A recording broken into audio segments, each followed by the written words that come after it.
You ask Tiger to solve. This deals with linear equations with one unknown. The final result is x equals 5/2. Let's solve it step by step. Group all constants on the right side of the equation. Add 3 to both sides.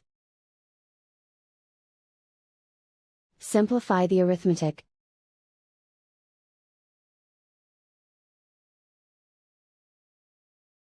Isolate the x.